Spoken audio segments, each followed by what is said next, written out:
Sousa? Sousa. Sousa, sorry. Kim Sousa is a Brazilian-American poet and open border radical. She was born in Goiânia, Goiás, I pronounced that wrong, and immigrated to Austin, Texas with her family at age 5. Her work can be found in Poet Lore, Rogue Agent, which was a Best of the Net nomination for 2017, Apogee, Blunderbuss, and elsewhere. She has poems forthcoming in Pigeonholes and Duende, among others. She is co-editor of the benefit anthology of immigrant and first-generation poetry, No Tender Fences, which is amazing, which supports migrants in crisis by donating 100% of its proceeds to Races Texas. And she is currently at work on her first full-length manuscript. You can find Kim on Twitter at _Kim Dow, and at home again in Austin, Texas, with 2 senior pugs and her familiar black cat.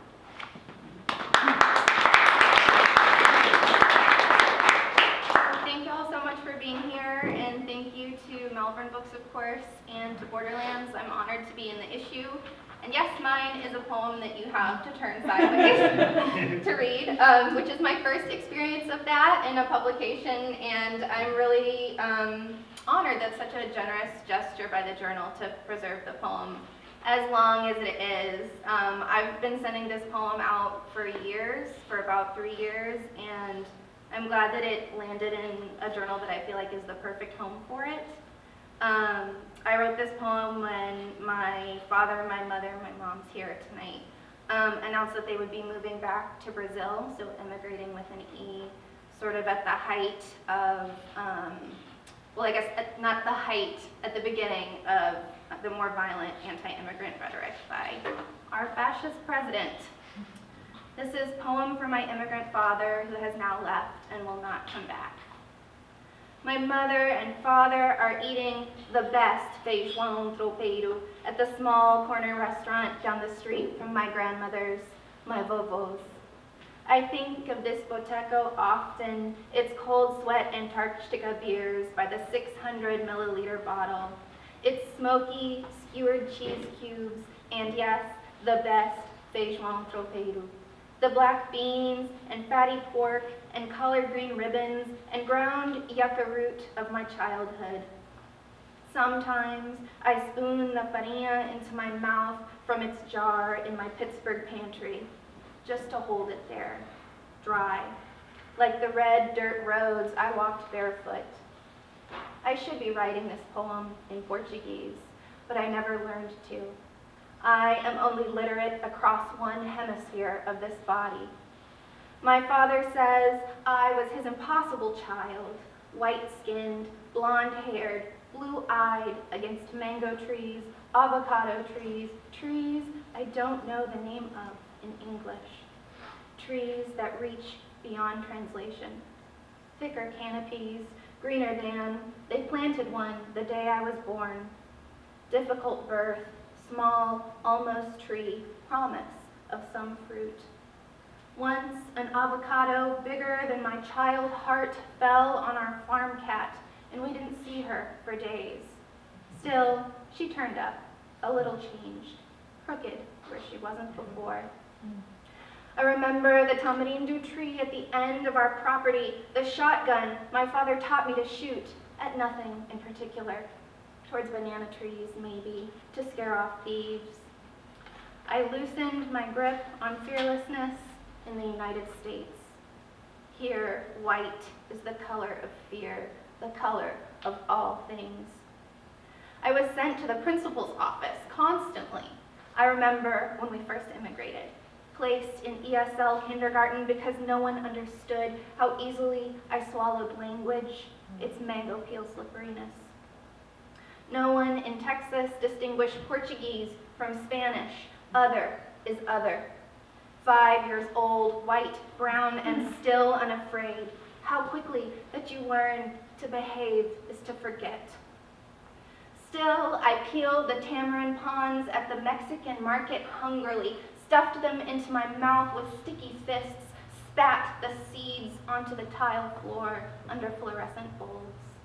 We grew nothing here. Patchy strawberries in our rented backyard, peppers, maybe. Forgetting comes easily now. I remember my father's sweat, the way he could make anything work.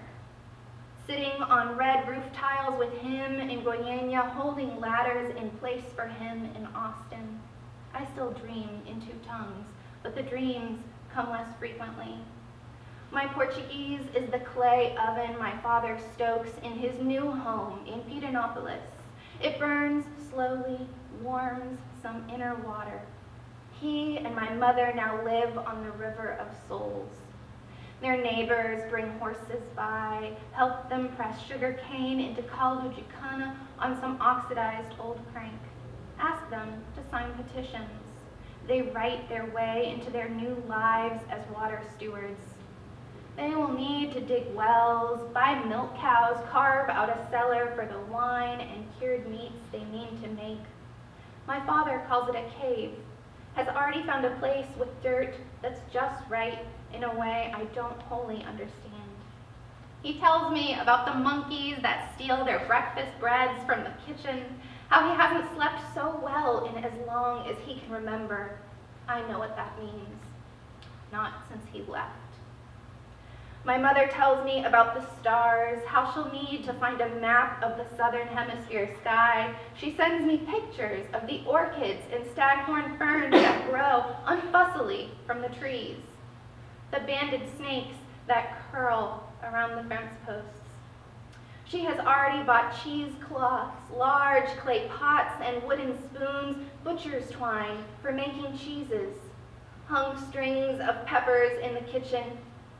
They will be poor, my father says, but his happiness betrays him. Soon we will have Catholic churches and no saints. Imagine that, he says. There is no more dream of America. I tell my father I still light candles, though not in any church. Tell my mother to look for crux, the Southern Cross, a bird snare, a swarm of angry bees, a constellation small enough to fit inside some inner jar, fill with tallow and dip into with a wick. A candle you can carry across the wrong side of the equator, a Holy Ghost.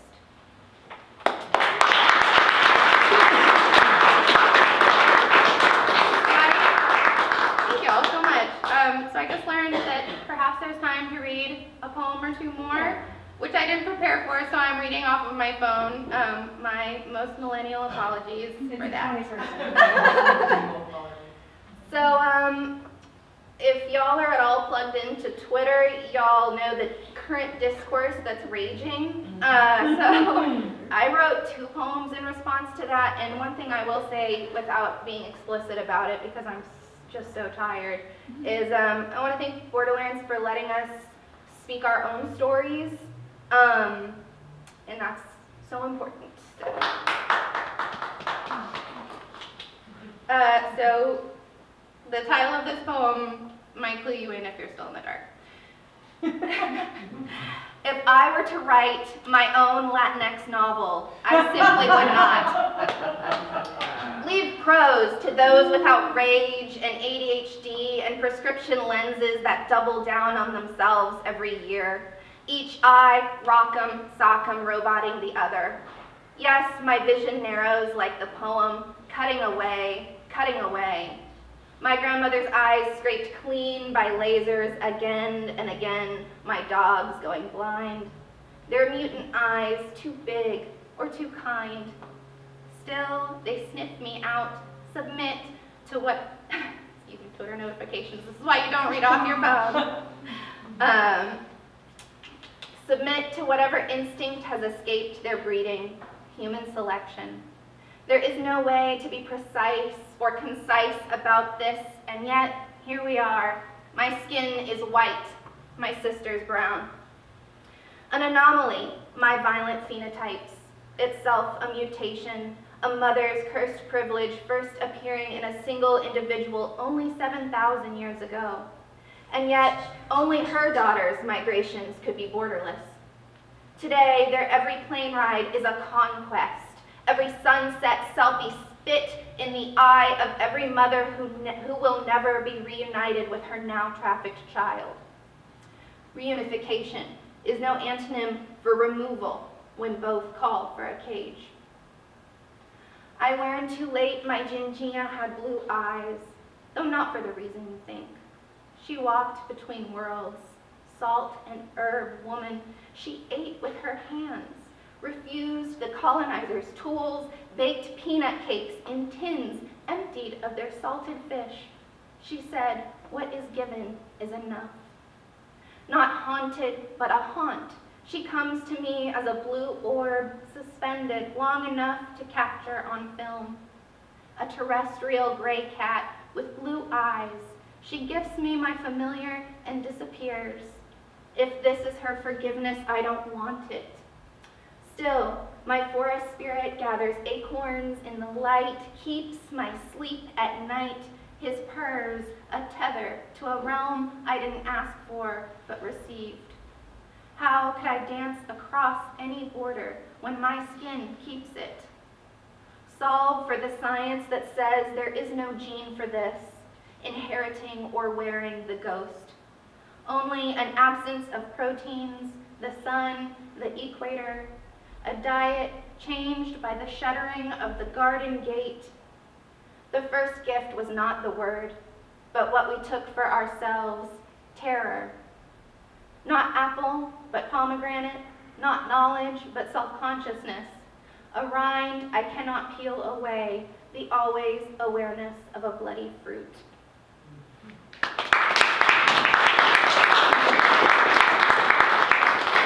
I'll read one last one. This is also, I just wrote this and polished it in response to the discourse.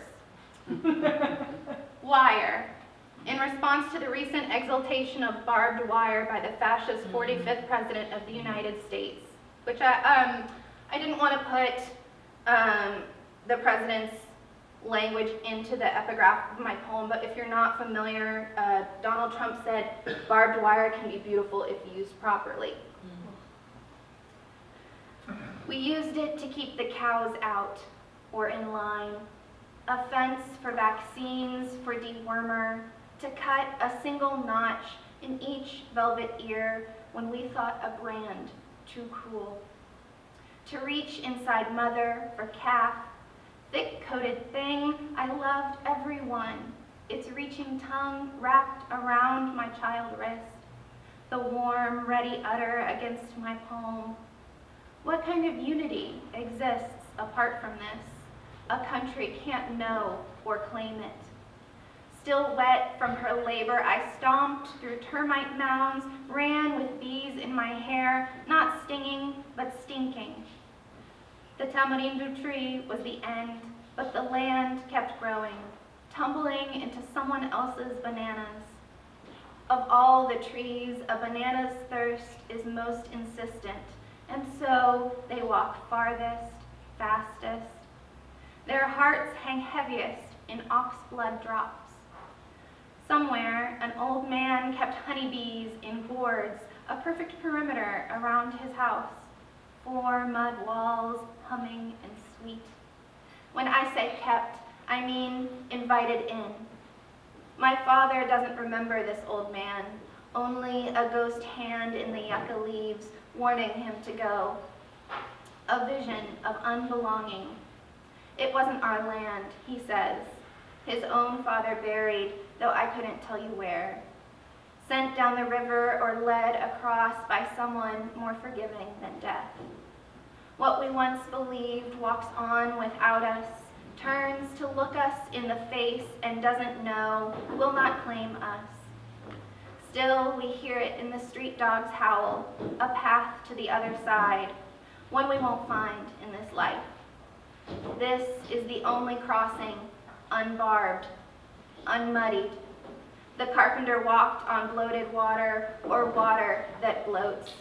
Water can be beautiful, a body too. All of us mud and rib and riverbank, but never wire. Cursed corona, it cut even the carpenter's head. And when he rose, he found it teething at his still beating heart. Thank y'all.